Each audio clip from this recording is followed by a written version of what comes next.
할렐루야. 오늘 새벽에도 도우시는 하나님의 은혜가 우리 가운데 넘치길 주님의 이름으로 축복합니다.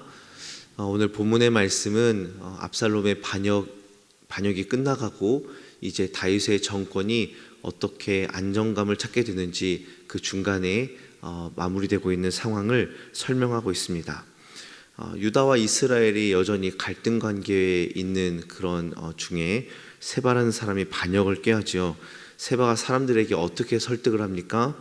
우리는 다윗과 나눌 분깃이 없고 그들에게서 받을 유산이 없다라고 이야기를 합니다. 그러니까 모든 이스라엘 사람들이 세바의 말을 듣고 그를 따르고자 합니다. 지금까지 이스라엘 백성들을 보면 어떤 자세를 취하고 있습니까? 하나님께서 세우신 다윗 왕을 그저 따르는 것이 아니라 굉장히 합리적이고 실용적인 자세를 취하면서 누구를 왕으로 세울 것인가, 우리는 누구를 따를 것인가 결정하고 있죠. 물론 합리적이고 실용적인 거 굉장히 지혜로운 방법이지만 이것은 곧 세속적인 기준의 근거입니다. 우리가 흔히 알고 있는 공리주의나 또 실용주의, 합리주의 같은 사상이죠. 최대 다수의 최대 행복, 합리적이고 이득이 되는 방법을 택하는 것이 옳다, 이것이 선하다라고 보는 것입니다. 물론 그것들이 어떻게 보면 굉장히 좋은 방법이고 또 더 편리하고 더 유익한 방법일 수 있겠지만 그러나 평화를 깨면서까지도 나에게 이득이 된다면 그것이 옳다, 그것은 선하다라는 기준은 잘못된 것입니다. 오히려 손해를 보고 또 어려워지고 행복이 찾아오지 않는다 하더라도 진리를 선택하고 또 진리를 사수하는 모습은 어리석다라고 하는 것이 곧 세속의 기준이지요. 지금 이스라엘 백성들은 이러한 기준으로 움직이고 있는 것입니다. 하나님이 세우셨으니까 나는 믿고 따르겠다라는 기준이 아니라 나에게 유익이 되면 따라가고 나에게 유익이 안 되면은 버리는 그런 이스라엘 백성들의 모습이 보여지고 있습니다. 압살롬을 따랐지만 압살롬이 죽게 되니까 다시 다윗을 왕으로 세우고 귀환하라라고 이야기하죠. 그런데 다윗에게 얻을 것이 없다라는 세바의 말을 듣자 세바를 따르기 시작합니다. 즉 하나님이 기름 부어 세우신 왕을 인정하고 다윗을 따라가는 것, 또 하나님의 뜻과 처분을 기다리는 그러한 자세가 아니라 언제든지 자신의 유익이 되는 대로 마음을 바꿔버리는 그러한 백성들의 모습을 보여주고 있습니다. 그래서 이 다윗은 아마사를 통해 3일 내로 유다 군대를 모아서 세바를 치도록 이야기를 하죠. 그러나 지체가 됩니다. 어떠한 이유인지 모르겠지만 아마사는 이 일을 제대로 감당을 하지 못합니다. 그래서 이제 아비새를 불러서 세바를 처리하라 라고 명령을 하죠. 그런데 왜 요압을 세우지 않았습니까? 요압은 일 처리가 굉장히 빠르고 좋지만 다윗의 마음을 헤아리지 못하고 압살롬의 일들을 그렇게 다윗의 생각과 다윗의 뜻에 반대되어 처리했기 때문입니다. 그러나 말씀을 이어서 보시면 아비새는 형 요압을 데리고 함께 이 일을 처리합니다. 요압을 세우지 않았지만 요압을 데리고 이 일을 처리하고자 했기 때문에 문제가 발생하죠. 어떤 문제입니까? 세바를 잡아야 될 요압이 자신의 자리를 차지하고 있는 아마사를 죽이기로 결정합니다.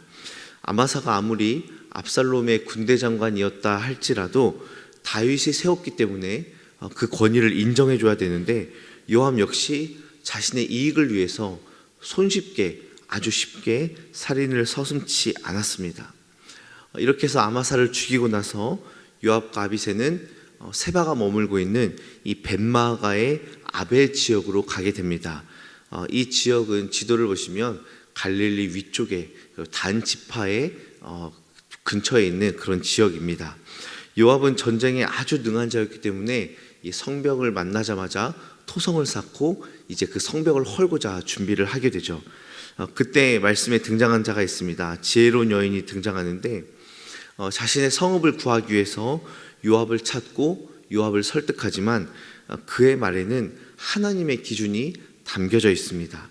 19절 말씀을 보겠습니다. 나는 이스라엘의 화평하고 충성된 자 중 하나이거늘 당신이 이스라엘 가운데 어머니 같은 성을 멸하고자 하신도다. 어찌하여 당신이 여호와의 기업을 삼키고자 하시나이까? 라고 물어봅니다. 어떠한 요압에게 굉장히 합리적이고 그리고 또 굉장히 유익이 되는 당신이 이 성을 치지 아니하면 당신에게 이러한 유익이 있겠습니다 라는 그러한 말로 설득시키는 것이 아니라 어머니와 같은 성, 또 여호와의 기업이라는 것을 이용하여 설득을 합니다. 여기서 어머니와 같은 성은 두 가지로 해석을 할 수 있는데, 첫 번째는 주변에 여러 마을이 딸려 있는 중요한 성읍이라는 것입니다. 그러니까 모체가 된다라는 것이죠. 이 성읍을 중심으로 여러 변두리에 있는 마을들이 밀집해 있다라는 그런 해석이 있고, 또 두 번째는 굉장히 오래되고 존경받는 성읍이다. 옛적부터 있었던 굉장히 주요한 도시다라는 그런 의미가 담겨져 있습니다. 그러나 이것이 어떠한 성읍이건 간에 요압의 귀에는 전혀 설득이 되지 않겠지요. 또한 요압에 있어서 여호와의 기업을 삼킨다라는 이 단어, 이런 말들 역시 먹히지 않았을 것입니다.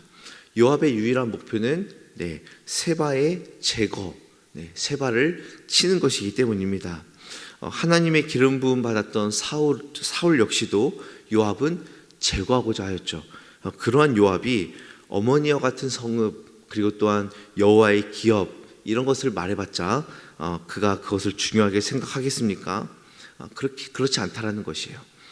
그런데 반대로 여인의 중심에는 여전히 생명을 귀하게 여기고 성읍을 지키고자 하는 마음이 있었고 하나님의 기업에 대한 마음이 있었다라는 사실입니다. 그러니까 정반대의 위치에서 서로의 의견을 나누고 있습니다. 그녀의 기준은 지금 이스라엘 백성의 기준과 또 요압의 기준과는 사뭇 달랐습니다. 결국 여인은 지혜롭게 백성들을 움직여서 반역자 세바의 머리를 요압에게 주게 되지요. 우리가 볼 때 이 여인은 자신의 생명, 그리고 자신의 가정, 또 자신의 성읍을 지키기 위해서 최선을 다한 것처럼 보였지만 그 결과는 어떠한 결과로 초래되게 됩니까? 다윗의 왕권과 정권이 회복되는 그런 귀한 결과를 가져왔습니다. 그래서 오늘 말씀 끝자락에 23절부터 26절까지의 어떤 고위 관리들의 명단을 나열한 것은 다윗의 왕권과 다윗의 정부가 이제 안정을 취하게 되었다라는 그런 의미를 가지고 있습니다. 오늘 말씀은 어지러웠던 다윗 정권이 어떻게 안정을 찾고 마무리가 되었는지를 보여주고 있습니다. 무엇을 말하고자 하는 것입니까? 참된 평화는 자신의 이익과 정치적인 계산과 합리적인 판단으로 이루어지는 것이 아니다라는 것을 우리에게 말씀하고 있습니다. 평화는 그렇게 만들어지는 것이 아니라는 거죠. 그렇다면 오늘날 우리가 사는 삶에서 평화는 어떻게 만들어지게 되는 것입니까? 또한 우리는 우리의 가정과 일터와 또 사역과 또 만나는 사람들과의 관계 속에서 평화를 만드는 사람입니까? 아니면 나의 유익을 위해 언제든 평화를 깨도 좋은 사람입니까? 간절히 소망하기는 우리 모두가 믿는 자가 평화를 만드는 피스메이커가 되기를 간절히 소망합니다. 하나님의 기준과 질서를 가지고 지혜롭게 해결해 나가는 사람, 분열하지 아니하고 갈등하지 아니하고 나뉘지 아니하고 줄을 세우지 아니하고 하나님의 말씀 가운데 중간에 좋은 매개체와 좋은 중보자 역할을 하는 그러한 믿음의 사람이 되기를 간절히 소망합니다. 많은 사람들이 똑같이 목적이 이끄는 삶을 향해 나아가지요. 자신의 생각과 자신의 행동들이 어떠한 목적과 어떠한 기준에 따라서 그것들이 달라지게 됩니다. 그런데 하나님을 믿는 우리들은 그 목적이 하나님이 되고 평화와 평강을 이루는 그런 목적을 향해 나아갔으면 좋겠습니다. 다른 사람들이 어떻게 되든 상관없어. 나만 잘 되면 돼. 나에게 유익이 되면은 저 사람이 손해를 봐도 나는 쳐다도 보지 않을 거야. 나는 그러한 기준을 가지고 있지 않을 거야. 내가 유익이 되고 나의 가정이 유익이 된다면 나는 어떠한 선택을 해도 괜찮아 라는 것들은 세속적인 목적을 따라가는 것이죠. 이스라엘 백성들이 그랬고 요압이 그랬고 많은 대다수의 사람들이 그렇게 자신의 삶을 이끌어 나갔습니다. 그러나 그런 것이 아니라 평화를 위해서 하나님께 쓰임받고 내가 가는 곳마다 평화가 살아나는 그런 축복의 통로가 다 되시길 소망합니다. 그 기준을 가지고 살아가고 그 기준으로 우리의 행동을 옮겨가고 또 그런 목적을 자녀들에게 가르치는 그러한 자들이 다 되길 주님의 이름으로 축복합니다. 함께 기도하겠습니다. 오늘 말씀을 기억하시면서 하나님, 내가 평화를 만드는 자가 되길 원합니다. 평화의 기준을 가지고 세워지는 자가 되길 원합니다. 기도하시고 또 이번 주 담임 목사님과 교구 청년 사역자들 지구촌교회 셀 컨퍼런스에 참여하여 교회를 더욱더 잘 섬길 수 있도록, 또한 새가족 양육 6기 개강을 위해서 또 우리 가정과 자녀와 나라와 민족, 특별히 환우들의 치유와 회복을 위해서 함께 동성으로 기도하겠습니다. 참 좋으신 아버지 하나님, 감사합니다. 오늘도 주 앞에 나와 기도하며 먼저 이 하루를 시작하게 하시니 감사합니다.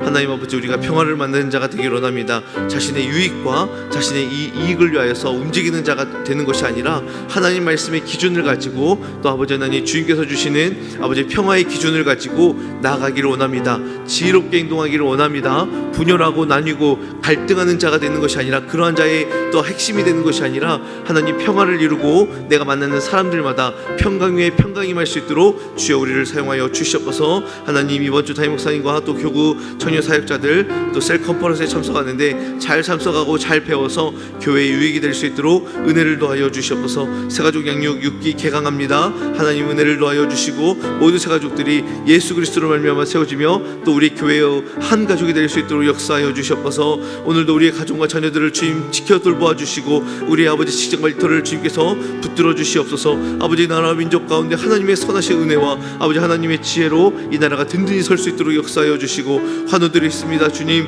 치료하시고 회복시켜 주시고 속히 나음을 입을 수 있도록 주님 오늘도 찾아가 주시고 은혜를 더하여 주시옵소서. 하나님 아버지, 새벽에 나와서 먼저 하나님을 찾게 하시니 감사합니다.